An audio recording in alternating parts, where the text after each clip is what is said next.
அஸ்ஸலாமு அலைக்கும் வரஹ்மத்துல்லாஹி வபரகாத்துஹு. அல்ஹம்துலில்லாஹ். அல்லாஹ்விற்கே எல்லா புகழும். அல்லாஹும்ம ஸல்லி அலா சய்யிதினா முஹம்மதி வ அலா ஆலி சய்யிதினா முஹம்மதி வ பாரிக் வஸல்லிம்.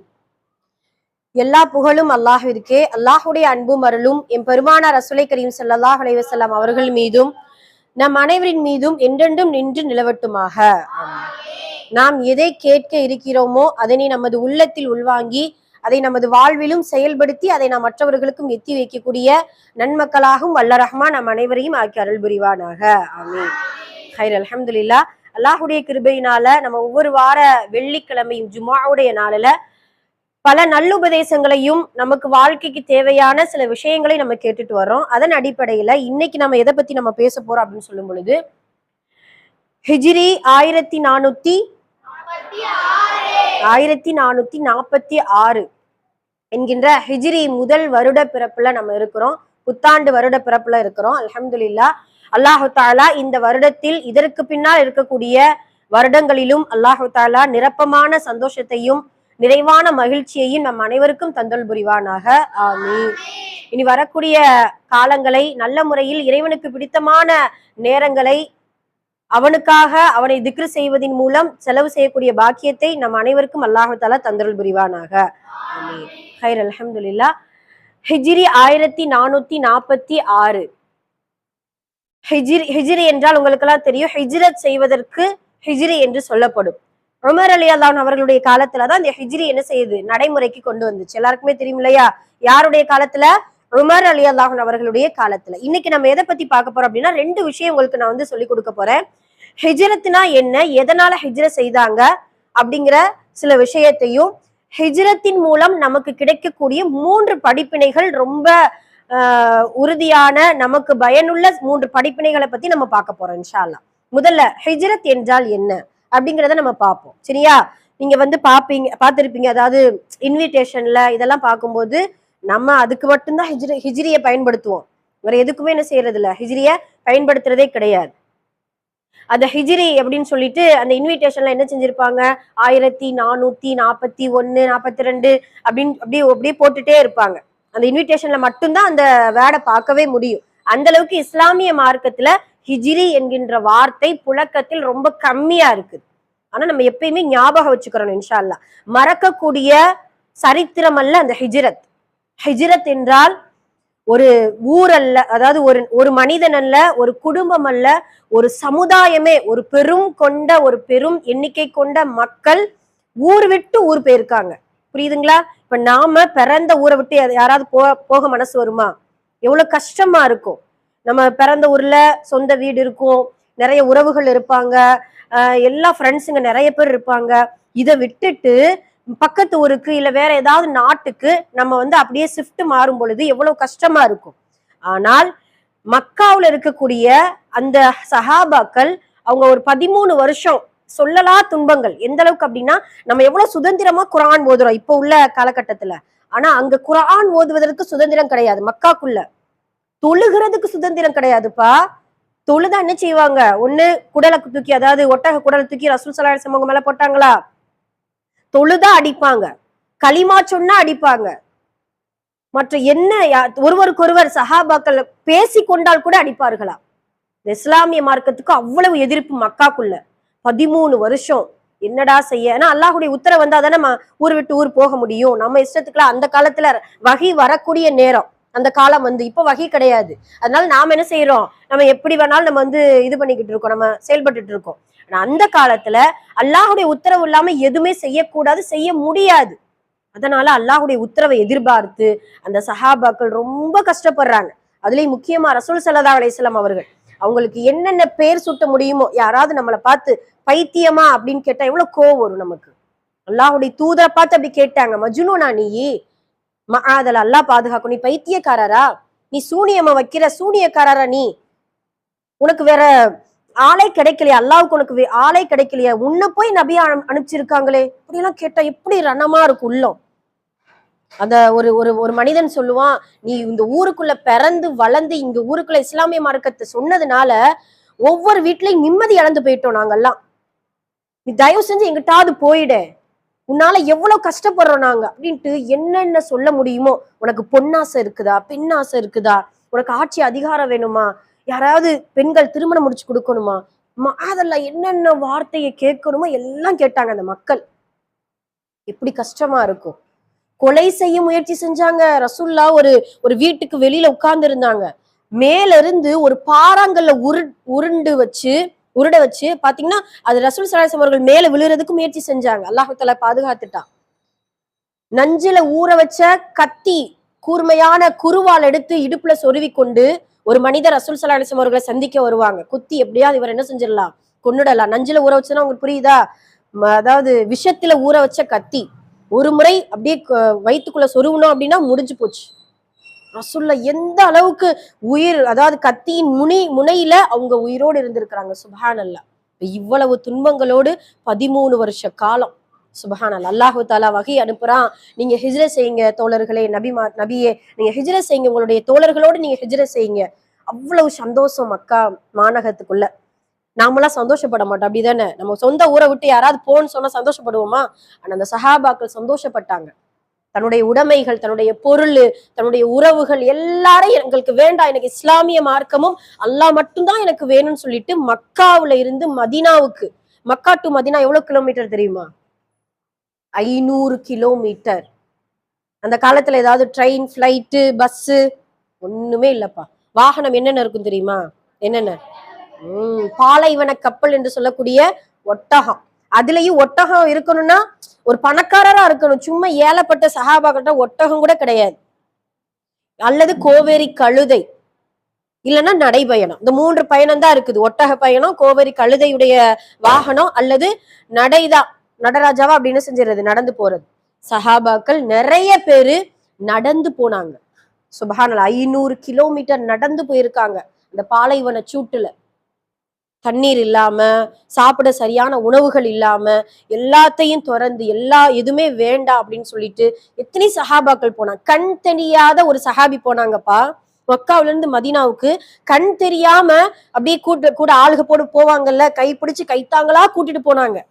அவங்களுக்கெல்லாம் என்ன நினைப்பு? அவங்களுக்கெல்லாம் ஒரே ஒன்றுதான், ஹிஜ்ரத் செஞ்சா அன்று பிறந்த பாலகன் போல அல்லாஹ் நம்மளை ஆக்கிடுவானே, நமக்கு ஒரு நல்ல நிம்மதியான ஒரு வாழ்வு கிடைக்குமே அப்படின்னு சொல்லிட்டு அந்த சஹாபாக்கள், கண் தெரியாத சஹாபாக்கள், உங்களை போல சிறுவர்கள், முதியவர்கள், 120 வயசு ஒரு சஹாபிக்கலாம், 120 வயசு, நடக்க முடியாது அவரால. சந்தாக்கு தெரியுமா, ஜனாசா தூக்கிட்டு போவாங்கல்ல, அந்த சந்தாக்கு மாதிரி ஒரு கட்டுல ஏற்பாடு செஞ்சு அந்த முதியவர் அது மேல படுத்து 4 பேர் அவங்களுடைய ஆண் குழந்தைகள் தூக்கிட்டு அப்படியே போறாங்க. போற வழியிலேயே அந்த பாலைவன சூடு தாங்க முடியாம வஃபாத் ஆயிறாரு அந்த மக்தும். அந்த மனிதர் ஜுந்துப், அந்த மனிதருடைய பெயர், சஹாபியுடைய பெயர் ஜுந்துப் ரலியல்லாஹு அன்ஹு. வஃபாத்தானா சஹாபாக்கெல்லாம் பேசிக்கிறாங்களாம், ஆகா என்ன ஜுந்துபுக்கு இப்படி ஒரு நிலைமை ஆயிடுச்சு, ஹிஜ்ரத் செய்யணும்ட்டு வந்துட்டாரு, ஹிஜ்ரத் செஞ்சாதானே நன்மை கிடைக்கும், அப்படிதானே? மதீனாக்குள்ள போனாதான் நன்மை கிடைக்கும். ஹிஜ்ரத் பார்த்தா மக்காவுல இருந்து இப்படி கொஞ்சம் போயிருக்காங்க, மக்கா டு மதீனா நடுவுலயே அவங்க என்ன செஞ்சுட்டாங்க, வஃபாத் ஆயிட்டாங்க. இப்ப அல்லாஹு தாலா வசனம் இறக்குறான், யார் ஹிஜ்ரத் என்கின்ற நியத்தோடு புறப்படுகின்றாரோ அவர்கள் புறப்படும் பொழுதே அவர்களுக்கு மரணம் தழுவி விட்டால் ஹிஜ்ரத்துடைய நன்மை கிடைக்கும். சுபஹானல்லாஹ். அந்த அந்த வசனத்துலதான் நமக்கு சட்டம் எழுதுறாங்க. நம்ம தினமும் காலையில சுபுகு தொழுகிறோம்னு வச்சுக்கோங்களேன். வழக்கமா நம்ம சுபுகு தொழுதுட்டு இருக்கோம். ஒரு நாள் ரொம்ப களைப்பா இருக்குது, ரொம்ப ஃபீவரா இருக்குது அப்படின்னு சொன்னா நம்ம என்ன செய்யலாம், என்ன ஆகுது, தூங்கிருதோம் மறந்து போய். காலையில இருந்து பார்த்தா 7 மணி, ஐயோ நம்ம சுபுகு தொழுகலையே அப்படின்னு சொன்னா தொழுத நன்மையை நமக்கு கொடுக்கறா. ஏன் கொடுக்கறா? தினமும் தொழாதவங்களுக்கு கிடையாது, ரெகுலரா தொழுதுட்டு ஒரு நாள் தெரியாம விடுபட்டவங்களுக்கு அந்த நன்மை. ஏன்னு நியத்தின் அடிப்படையில நன்மை கொடுக்குறா அல்லாஹ். அதனாலதான் ஹிஜ்ரத் என்கின்ற நியத்தோடு அந்த ஜுண்டூப் என்கின்ற 120 வயது நிறைந்த ஒரு வயதான ஒரு மனிதர், ஒரு சஹாபி ஹிஜ்ரத் செய்யும் பொழுதே வஃபாத் ஆகுறாங்க. அல்லாஹ் ஹிஜ்ரத்துடைய நன்மையை கொடுக்குறான். எத்தனை பேரு ஹிஜ்ரத் போயிருக்காங்க இப்படி எல்லாம். ரசூலுல்லாஹ் நபி ஸல்லல்லாஹு அலைஹி வஸல்லம் அவங்களும் நபி அபூபக்கர் ரலியல்லாஹு அவர்களும் எந்த குகையில இருந்தாங்க தெரியுமா? எந்த குகை? சவுரு குகை. சரியா? தவுரு குகைன்னு சொல்லலாம், அரபுல சவுரு குகை. ஹிரா குகைங்கிறது என்னது?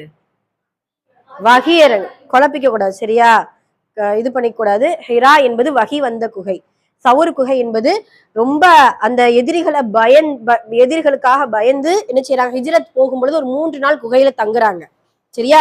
ஒரு நாள் இல்ல 2 நாள் இல்ல 3 நாள்பா.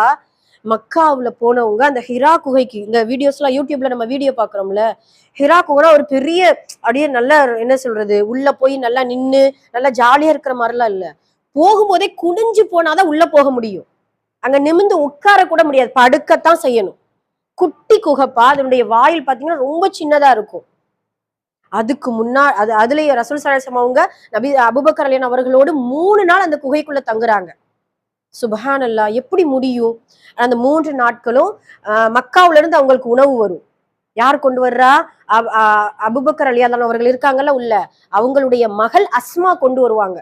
மறைஞ்சு தெரியாம பதுங்கி அந்த எதிரிகள் பாத்துருவாங்களோ கண்டுபிடிச்சிருவாங்களோ அப்படின்ட்டு பயந்து நடந்து என்ன செய்வாங்க, அஸ்மாமா அந்த குகைக்குள்ள உணவு கொண்டு வருவாங்க. பால், பேரித்த பழம், ரொட்டி, கோதுமை, இது மாதிரி என்ன செய்வாங்க, கொண்டு வந்து கொடுப்பாங்க. 3 நாள் தொடர்ந்து வந்து அந்த காலடி தடத்தை வச்சு கண்டுபிடிச்சிருவாங்களா அந்த அந்த அந்த குறைஷி தலைவர்கள், குறைஷி காஃபிர்கள் காலடி தடத்தை.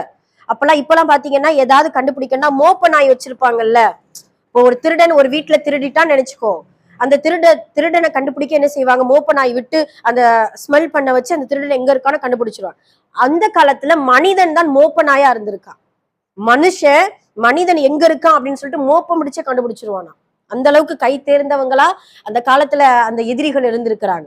பார்த்தா காலடி தடத்தை வச்சு அந்த குகையை போய் கண்டுபிடிச்சிருவாங்களே அப்படின்னு சொல்லிட்டு அபூபக்கர் ரலியல்லாஹு அவர்கள் குகைக்குள்ள இருக்காங்கல்ல, மகள் சாப்பாடு கொண்டு வர அப்துர் ரஹ்மான்ட்டு இன்னொரு மகன் இருக்கிறாங்க. அவங்க என்ன செய்வாங்க, வந்த காலடி தளத்தை அப்படியே அழிச்சழிச்சுட்டே வருவாங்களாம். அதுல இன்னொரு பியூட்டி என்னன்னா, ஆமீர் என்கின்ற ஒரு சஹாபி, அவர் என்ன செய்வாரு, ஆடுகள் அப்படியே என்ன செஞ்சிடுறது, நடந்த அந்த காலடி தடத்துல அப்படியே ஆடுகள் அப்படியே போக வச்சிடுறது. என்ன ஆகும், ஆட்டுடைய காலடி தடம் மனுஷனுடைய காலடி எல்லாம் மிக்ஸ் ஆகி அது தடயம் இல்லாம ஆயிரும்ல. இவ்வளவு திட்டமிடல் செஞ்சுதான் ஹிஜ்ரத் பயணத்தை மேற்கொள்றாங்க. சுபஹானல்லாஹ். அந்த அளவிற்கு அல்லாஹுடைய தூதர் அவர்களுடைய சஹாபாக்கள் எல்லாரும் மக்காவுல இருந்து மதீனாவுக்கு ஹிஜ்ரத் செய்யக்கூடிய அந்த மாபெரும் அர்ப்பணிப்பு நிறைந்த, வரலாற்றில் மறக்க முடியாத, மறக்க கூடாத அந்த வார்த்தையை தான் ஹிஜ்ரி அப்படின்ட்டு உமர் ரலியல்லாஹு அவர்கள் செலக்ட் பண்ணி வச்சுட்டாங்க. சுபஹானல்லாஹ். இனிமே ஹிஜ்ரத் மறக்குமா? நமக்கு மறக்காது. ஹிஜ்ரி அப்படின்னு சொன்னாலே இவர்களுடைய தியாக பயணம் தான் நமக்கு ஞாபகம் வரும். சரிப்பா, இவங்க முஹாஜிர்கள் இங்க மக்காவுல இருந்து போனாங்கல்ல, உங்க பேர் வந்து முஹாஜிர், அது பட்டமே கிடைச்சிருச்சு. அங்க மதீனாவுல இருக்காங்கல்ல, எப்பயுமே ரெகுலரா இருப்பாங்கல்ல, அவங்களுக்கு பெயர் அன்சாரிகள். என்ன பேரு? அன்சாரி. அன்சாரிகள் அப்படின்னு சொன்னா உதவி செய்பவர்கள். இப்ப யாராவது புதுசா நம்ம ஊருக்கு வந்தாங்கன்னா நம்ம என்ன செய்வோம், நம்ம விசாரிப்போம், என்ன ஏது அப்படின்னு விசாரிப்போம். அவங்களோட டச் வைக்க நம்ம பயப்படுவோம், அப்படிதானே? ஐயோ யாரோ எவரோ, நமக்கு எதுக்குப்பா வம்பு அப்படிங்கறது நம்ம பயப்படுவோம்ல. ஆனால் அந்த அன்சாரிகள் முஹாஜிர்கள் அப்படி வரவேற்றாங்களாம். சுபஹானல்லாஹ். வரவேற்றது மட்டுமல்ல, 2 வீடு இருக்கா, இந்த உனக்கு ஒரு வீடு எனக்கு ஒரு வீடு, 2 தோட்டம் இருக்கா, இந்த தோட்டத்தை நீ வச்சுக்கோ, நான் இந்த தோட்டத்தை நான் வச்சுக்கிறேன். யாருக்கு மனசு வரும் நமக்கெல்லாம்? நம்ம வீட்டுல 2 ட்ரெஸ் இருந்தாலே ஒண்ணு கொடுக்க நம்ம என்ன செய்வோம், யோசிப்போம், அப்படிதானே? சாப்பாடு இருந்தா நல்லா பெஸ்டான சாப்பாடை நாம வச்சுக்கிட்டு ஒஸ்டான சாப்பாடை தள்ளி விட்டுறது. நம்மளுடைய ஈமான் அவ்வளவுதான், நம்மளுடைய அந்த தர்ம குணம் அவ்வளவுதான். ஆனா சஹாபாக்கள், அதுலயும் முக்கியமா அன்சாரிகள், சுப்ஹானல்லாஹ், இப்பயுமே மக்காவுக்கு ஹஜ் செய்ய போறாங்கல்ல, மக்காவுக்கு போனதுக்கு அப்புறம் மதீனாவுக்கு போவாங்க ஹாஜிகள். மதீனாவுக்கு போய் அந்த அன்சாரிகள் கடை வச்சிருப்பாங்களாம். அங்க போய் நம்ம பேரம் பேசக்கூடாதான் ஏதாவது அன்சாரிகள்கிட்ட. ஏன்னா அவங்க எல்லாம் உதவி செஞ்சவங்க, அவங்களுடைய வம்சம் தானே இப்பயும் அங்க இருக்குது. அதனால அவங்கள நம்ம இப்ப ஏதாவது இங்க உள்ளூருக்குள்ள கடைக்கு போய் காய்கறியோ ட்ரெஸ்ஸோ வாங்கினோம்னா 200 ரூபாய் சொல்ல, நான் 150 ரூபாய்க்கு கொடுங்க, நான் என்னன்னா எப்படி எல்லாம் நம்ம பேரம் பேசுவோம். ஒரு கீரைக்கார அம்மாட்ட கூட நம்ம என்ன செய்வோம், பேரம் பேசுவோம். பாவம், அது வெயில்ல சுத்தி 12 ரூபாய் கீரை விற்கும், 10 ரூபாய் குடுமா என்னமா அப்படின்னு நம்ம என்ன செய்வோம், பேரம் பேசுவோம். அவுதுபில்லா. சரி, ஆனா அந்த அன்சாரிகள் இடத்துல அந்த ஹாஜிகளாக போகக்கூடிய நாம இன்ஷா அல்லாஹ் பேரம் பேசுவதை கூட தடை செய்யப்பட்டிருக்கு. அந்த அளவிற்கு அன்சாரிகளுக்கு அவ்வளவு மதிப்பு கொடுக்கணும் இன்ஷா அல்லாஹ். சுப்ஹானல்லாஹ். சரிங்களா? அப்ப அந்த அன்சாரிகள் அவங்கள அரவணைச்சாங்க. மக்காவுல இருந்து வந்தாங்கல்ல, வீடு இல்ல, எதுவும் இல்ல, தோட்டம் இல்ல, வியாபாரத்துக்கு பொருள் இல்ல, எல்லாம் நாங்க தாரோம், வாங்க நீங்க நல்ல முறையில இஸ்லாமிய மார்க்கத்தை எங்களுக்கும் சொல்லுங்க, எங்களுடைய மதீனத்து மக்களுக்கும் நீங்க சொல்லுங்க அப்படின்னு சொல்லிட்டு வரவேற்றார்கள் அந்த அன்சாரிகள். அன்றைய நாள் அன்சாரிகள் ரசுல்லா சவுர் குகையில 3 நாள் தங்கி மதீனாவுக்கு வர 14 நாள் ஆச்சு. எத்தனை நாள் ஆச்சு? 14 நாள் நடைப்பயணமாகவே ரசூல் ஸல்லல்லாஹு அலைஹி வஸல்லம் அவர்கள் போயிருக்காங்க. சுபஹானல்லா. கிடைக்கிற இடத்துல ஏதாவது ஒரு ஆடு, ஏதாவது ஒரு ஒட்டகம், அதுல இருக்கக்கூடிய கொஞ்சம் பால்களை கறந்து அபூபக்கர் ரலியல்லாஹு அவர்களுக்கு அவங்க என்ன செய்வாங்க, அவங்க குடிக்கிறத விட ரசூலுல்லாஹ்க்கு தான் ஃபர்ஸ்ட் என்ன செய்வாங்க, குடிப்பாங்க. அந்த அளவிற்கு பார்த்து பக்குவமா மதீனாக்குள்ள வர்ற அன்றைய நாளை திருவிழா போல கொண்டாடினாங்களா மதீனா மக்கள். அல்லாஹுடைய தூதர் எங்களுக்கு எங்க ஊருக்கு வந்துட்டாங்க, வசந்தமே எங்களுக்கு வந்துடுச்சு, எங்களுக்கு அவ்வளவு சந்தோஷம் மகிழ்ச்சின்னு. உங்களை போல பிள்ளைங்க, சின்ன பிள்ளைங்க டஃப்ன்ட்டு ஒரு இன்ஸ்ட்ருமெண்ட் இருக்கும், கருவி, சவுண்டு கேட்கிற மாதிரி, அதை அடிச்சு அழகான கவிதைகளை பாடி உங்களை போல சின்ன பிள்ளைகள் வரவேற்றாங்களா. சுபஹானல்லா. எங்களுக்கு முழு நிலா வந்து விட்டதே, எங்களுடைய மதீனத்து வீதிகள் வெளிச்சமாகி விட்டதே அப்படின்னு சொல்லிட்டு தொலபுல் இல்மி அப்படின்னு சொல்லி அந்த பாட்டெல்லாம் வரும், நல்லா இருக்கும். ஹைர் அல்ஹம்துலில்லாஹ். அப்ப இந்த ஹிஜ்ரி என்கின்ற அந்த வார்த்தைக்கு பின்னாடி இவ்வளவு அற்புதங்களும் அர்ப்பணிப்புகளும் இருக்குது. அல்ஹம்துலில்லாஹ். சரியா? சரி, இந்த ஹிஜ்ரத் நமக்கு கிடைக்கக்கூடிய பாடம் 3, ரொம்ப முக்கியமான ஒன்று என்ன அப்படின்னு சொல்லும் பொழுது திட்டமிடுதல். ரசூல் ஸல்லல்லாஹு அலைஹி வஸல்லம் அவர்கள் திட்டமிட்டு தானே போனாங்க. எங்க தங்கணும், எத்தனை நாள் கழிச்சு மதீனாவுக்கு போகணும், யாரை கூப்பிட்டுட்டு போகணும், என்னென்ன நடவடிக்கைகள் மக்காக்குள்ள நடக்குது, அதுக்கு ஒரு ஒற்றனை ஏற்படுத்தி இதெல்லாம் எல்லாமே திட்டமிட்டு தான் அந்த ஹிஜ்ரத் பயணம் மேற்கொள்ளப்பட்டுச்சு. அது போல இன்ஷா அல்லாஹ் நம்மளுடைய வாழ்க்கையில திட்டமிடுதல் என்கின்ற ஒன்று இருக்கணும் இன்ஷா அல்லாஹ். திட்டமிடுதலுக்கு இங்கிலீஷ்ல என்ன? பிளான். எதுவுமே என்ன செய்யணும், எப்பயுமே திட்டமிடுதல் ரொம்ப முக்கியம். சுன்னத்தும் கூட ரசூல்லா நமக்கு கற்றுக் கொடுத்த சுன்னத். ஒரு போர் செய்யணும்னாலும் ரசூல்லா திட்டமிடுவாங்க. ஒரு ஏழை கூட்டம் சஹாபாக்களை தேடி வருது அப்படின்னா அவங்களுக்கு எப்படி உதவி செய்யணும்னு சொல்லிட்டு திட்டமிடுவாங்க, எல்லாரும் உட்கார்ந்து மஷ்வரா பண்ணுவாங்க. அது போல இன்ஷா அல்லாஹ் இனிமேல் நம்ம காலையில எந்திக்கிறோம், சாப்பிடுறோம், விளையாடுறோம், படிக்கிறோம், தூங்குறோம், என்ன சாதிக்கிறோம்? நம்ம ஒண்ணும் கிடையாது. இன்னைக்கு காலையில இருந்து நீங்க சிந்திச்சு பாருங்க, யாருக்காவது உதவி செஞ்சிருக்கோமா, ஏதாவது நல்லமல் செஞ்சிருக்கோமா, என்ன மாதிரி ஏதாவது செஞ்சிருக்கோமா? நம்ம யோசிச்சு பார்த்தோம்னா பாவங்கள் தான் அப்படி மூட்டை மாதிரி வச்சிருப்போம். போய் சொல்லியிருப்போம், யாரையாவது அடிச்சிருப்போம், திட்டிருப்போம், கஷ்டப்படுத்திருப்போம், என்னமா செஞ்சிருப்போம். நன்மைகள் எடுத்துக்கிட்டோம்னா 5 வக்து தொழுகையவே அப்படியே என்னமோ பெரிய மலையை தூக்கி சுமந்து நீ தொழுகு அப்படின்னு சொல்லக்கூடிய அளவுக்கு அல்லாஹு தாலா அந்த தொழுகை 5 வக்து தொழுகையை 50 வக்து தொழுகையா நினைச்சு நம்ம என்ன செஞ்சுட்டு இருப்போம், தொழுதுட்டு இருப்போம். அப்ப தினமும் எழுந்து நம்மளுடைய ஷெட்யூல் இப்படிதான் இருக்கணும். காலையில எந்திக்கணும், ஃபஜ்ர் தொழுகணும், ஒரு நாளைக்கு 3 ஆயத்தினாலும் ஓதணும், 2 ஆயத்தினாலும் மனனம் செய்யணும், யாருக்காவது உதவி செய்யணும், நல்ல முறையில படிக்கணும், வாழ்க்கையில நல்ல ஒரு செட்டில்மெண்ட் ஆகணும், நல்ல ஒரு பட்டம் வாங்கணும், நல்ல மார்க்க கல்வி கத்துக்கிறோம், இப்படின்னு சொல்லிட்டு நம்மளுடைய ஷெட்யூல், நம்மளுடைய அட்டவணை, நம்மளுடைய திட்டமிடுதல் கண்டிப்பாக வேணும் அப்படிங்கிறத இந்த ஹிஜ்ரத்துடைய பயணம் நமக்கு உணர்த்துது. சரிங்களா? இன்ஷால்லா பிளான் பண்ணுவோமா? தினமும் நம்ம எப்படி எந்திக்கணும், எப்படி எல்லாம் அமல் செய்யணும் அப்படிங்கிறத பிளான் பண்ணணும் இன்ஷால்லா. ஏன்னா காலங்கள் ரொம்ப ஸ்பீடா போகுதுப்பா, ரொம்ப ஸ்பீடா போகுது. இதோ ஜும்மா வந்துச்சு, அடுத்த ஜும்மா, இதோ முஹர்ரம் முதல் மாதத்துல நம்ம இருக்கிறோம், சிறப்பான மாதத்துல இருக்கிறோம். இன்னும் ஒரு 6 மாசம் 7 மாசத்துல ரமலான் வருதுப்பா. 6 மாசம் தான் இருக்கு, ரமலான் வந்துடும். அப்படியே அடுத்தடுத்து இப்பதானே ரமலான் போன மாதிரி இருக்குது, இப்பதான் பக்ரீத் கொண்டாடின மாதிரி இருக்குது. பக்ரீத் போய் எவ்வளவு நாள் ஆயிடுச்சு பாரு. சுபஹான் அல்லாஹ். அந்த அளவிற்கு காலங்கள் பயங்கரமா சுழலுது. நீங்க கேள்விப்பட்டிருப்பீங்க, பூமி என்ன செய்தான், பேக் சைடு அடிக்குதா, அப்படியே ரவுண்டு பேக் அடிக்குதா. அப்போ ஒரு நாள் என்ன ஆகும், கண்டிப்பா நமக்கு சூரியன் மாற்றி உதயமாகும். அப்படிதானே? சூரியன் கிழக்கா மேற்கா உதயமாகிறது? என்னல கிழக்கா? இப்ப எப்படி உதயமாகும்? கிழக்கில் உதயமாகும். மறுமை நாள் வரும்போது எப்படி உதயமாகுமா? மேற்குல இருந்து சூரியன் உதயமாகும். சுபஹானல்லாஹ். ஆச்சரியமா இருக்கு பாத்தீங்களா? பல்லாயிரம் கோடி வருஷம் கழிச்சு இனிமே இன்ஷா அல்லாஹ் கண்டிப்பா ஒரு நாள், அது சயின்ஸ் ரீதியாவே நிரூபிக்கப்பட்டுருச்சு. சயின்ஸை நீங்க நம்புறீங்களா, அல்லாஹ் நீங்க நம்புறீங்களா அப்படின்னு சொன்னா முதல்ல நம்ம அல்லாஹை தான் நம்பணும். அல்லாஹு தாலா 1400 வருஷத்துக்கு முன்னாடியே சொல்லிட்டார் ரசூல் ஸல்லல்லாஹு அலைஹி வஸல்லம் அவர்கள் மூலமா, கண்டிப்பாக ஒரு நாள் மேற்கில் சூரியன் உதயமாகும். இப்ப கண்டுபிடிக்கிறான் இந்த அறிவியல் விஞ்ஞானிகள்லாம். சுபஹானல்லாஹ். அதனால கியாமத் நாள் ரொம்ப நெருங்குது. நம்மளுடைய ஏஜ் பாத்தீங்கன்னா அப்படியே ஒவ்வொரு வருஷமும் நீங்க பர்த்டே கொண்டாடும் போது ஜாலியா கொண்டாடுறீங்க, ஆனா உங்களுடைய வயசு போய்கிட்டு இருக்குங்கிறத கவனிக்கல நம்மெல்லாம். அங்க பார்த்தோன்னா ஒரு அம்மா 60வது வயசுல பர்த்டே கொண்டாடிட்டு இருக்கு. அந்த 60ல கொண்டாடலாட்டி என்ன? அந்த மாதிரி மனிதர்கள் மறுமைய மறந்து, மரணத்தை மறந்து, கியாமத் நாள மறந்து நம்மளுடைய வாழ்க்கை போய்கிட்டு இருக்குது. அதனால இன்ஷா அல்லாஹ் திட்டமிட்டு ஒரு நாளைக்கு என்னென்னலாம் நம்ம நல்ல மல் செய்யணும், எதெல்லாம் நம்ம கத்துக்கிறணும் அப்படின்னு சொல்லிட்டு இன்ஷா அல்லாஹ் இந்த ஹிஜ்ரத்துடைய பயணம் முதல்ல அதுதான் நமக்கு கற்றுக் கொடுக்குது. 2வது தியாகம். அந்த முஹாஜிர்கள் தியாகம் செஞ்சாங்கல்ல, மக்காவுல இருந்து நம்மளுடைய உடல், அதாவது இருப்பிடம், நம்மளுடைய உடைமைகள் எல்லாத்தையும் தொலைச்சிட்டு தான் மதீனாவுக்கு போறாங்க, எல்லாத்தையும் விட்டுட்டு தான் மதீனாவுக்கு போறாங்க. நாம எதையும் விட வேண்டாம். நம்ம உடைமைகளையோ நம்மளுடைய இருப்பிடத்தை விட்டு ஹிஜ்ரத்துல அல்லாஹ் போக சொல்லல.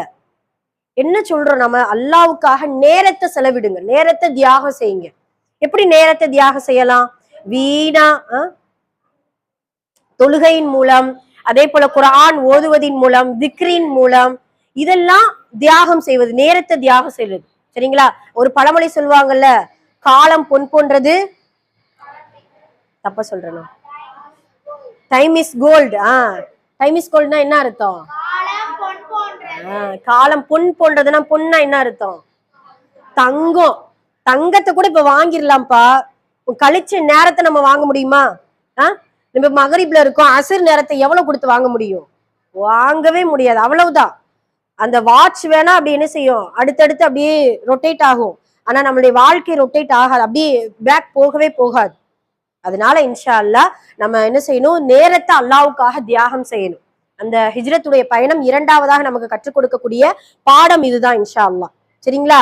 3வது பாத்தீங்கன்னா, அந்த ஹிஜ்ரத் நமக்கு கற்றுக் கொடுக்கக்கூடிய 3வது பாடம், 2 குகைக்குள்ள, அதாவது 2 பேர் குகைக்குள்ள ரசூல் ஸல்லல்லாஹு அலைஹி வஸல்லம் அவங்க போனாங்களா, போகும்பொழுது ஒரு வார்த்தை சொல்லுவாங்க. அபூபக்கர் பயப்படுவாங்க. ஏன்னா அந்த குகைக்கு முன்னாடி 100 எதிரிகள், 100 பேரு வாள் வச்சுட்டு நிப்பாங்க. கரெக்டா அந்த குகைக்குள்ளதான், குகைக்கு வெளியில தான் நிப்பாங்க, அந்த வாசலுக்கு வெளியில. அபூபக்கர் சொல்லுவாங்க, அபூபக்கர் ரலியல்லாஹு அன்ஹு அவங்க சொல்லுவாங்க, அல்லாஹ்வுடைய தூதரே, எதிரிகள் குனிஞ்சு அவங்களுடைய காலை பார்த்துட்டாங்கன்னா நம்மள பாத்துருவாங்களே, பயம். இப்ப உதாரணமா இப்ப நாம இந்த கேட்டுக்குள்ள இருக்குன்னு நினைச்சுக்கோங்களேன், வெளியில அவ்வளவு போலீஸ் கண்ணோட நிக்கிறாங்க நம்மள ஷூட் பண்ண. எப்படி இருக்கும் நம்மளுடைய உள்ளம்? அம்மாடியோ, உயிர் பயத்தை அப்படியே முன்னாடி பார்த்த மாதிரி இருக்கும். அந்த பயம்தான் அபூபக்கர் அவர்களுக்கு நிறைய இருந்திருக்கு. அப்ப அல்லாஹ்வுடைய தூதர் அழகான வார்த்தை சொல்லுவாங்க, அபூபக்கரை பயப்படாதீங்க, நாம 2 பேர் கிடையாது, நம்மளோடு ஒருவன் இருக்கிறான், அவன்தான் அல்லாஹ். லா தஹஸன் இன்னல்லாஹ மஅனா, கவலை கொள்ளாதீர்கள், நம்மோடு அல்லாஹ் இருக்கிறான். சுப்ஹான் அல்லாஹ். அந்த வெளிப்பாடு என்னாச்சு அப்படின்னா, அந்த குகையுடைய வாசலுக்கு முன்னாடி சிலந்தி வலை பின்னப்பட்டிருக்கு. அப்ப எதிரி நினைப்ப, அந்த முட்டாள் எதிரிகள் நினைப்பாங்களாம், சிலந்தி வலை முன்னாடி வாசல்ல பின்னி இருக்குது, சிலந்தி வலை கிழிச்சிட்டு தானே உள்ள போக முடியும், அதை உடைச்சிட்டு தான் என்ன செய்ய முடியும், உள்ள போக முடியும். இப்ப யாருமே சிலந்தி வலை அப்படியே தான் இருக்கு, அப்ப உள்ள யாருமே இல்ல போலன்ட்டு கிளம்பி போயிடுவாங்க. அப்பதான் அது எதுக்காக இதை சொல்ல வந்து அப்படின்னா, நமக்கு ஏதாவது சோதனைகள் கஷ்டங்கள் வரும் பொழுது நாம இறைவனிடத்துல முறையிடணும், யா அல்லாஹ் இந்த சோதனையிலிருந்து உன்னை தவிர காப்பாற்றுபவன் யாரும் இல்லை, லா தஹஸன் இன்னல்லாஹ மஅனா, என்னோடு அல்லாஹ் இருக்கிறான் என்கின்ற உறுதியும் தவக்கலும் மன வலிமையும் இன்ஷா அல்லாஹ் இந்த ஹிஜ்ரத்துடைய பாடத்துல இருந்து நமக்கு ஒரு படிப்பினையாக இருக்கும். சரிங்களா? அதனால இன்ஷா அல்லாஹ் இந்த 3ஐயுமே நம்ம மனதுல வச்சுக்கிறணும். ஒன்று திட்டமிடுதல், 2வது தியாகம், 3வது அல்லாஹ் நம்மோடு இருக்கிறான் என்கின்ற அந்த எண்ணம். சரிங்களா? எல்லாம் வல்ல அல்லாஹ் இந்த ஹிஜ்ரி புத்தாண்டை நல்ல முறையில் திட்டமிட்டு அவனுக்காக நேரங்களை தியாகம் செய்யக்கூடியவர்களாகவும், எல்லா சோதனைகள் கஷ்டங்கள் காலங்களில் இறைவனுடைய உதவியையும் எதிர்பார்த்தவர்களாக, பொறுமையாளர்களாக நம் அனைவரையும் அல்லாஹு தஆலா ஆக்கி அருள் புரிவானாக. இனி வரக்கூடிய வருடங்களை, இனி வரக்கூடிய நாட்களை அல்லாஹ்வுக்கு பிடித்தமான முறையில் நேரத்தை செலவு செய்யக்கூடிய மக்களாகவும் வல்ல ரஹ்மான் நம் அனைவருக்கும் தந்தருள் புரிவானாக. நாம் எதை கேட்டோமோ அதன்படி நடக்க தௌஃபீக் செய்வானாக. ஆமீன். அஸ்ஸலாமு அலைக்கும் வரஹ்மத்துல்லாஹி வபரகாத்துஹு.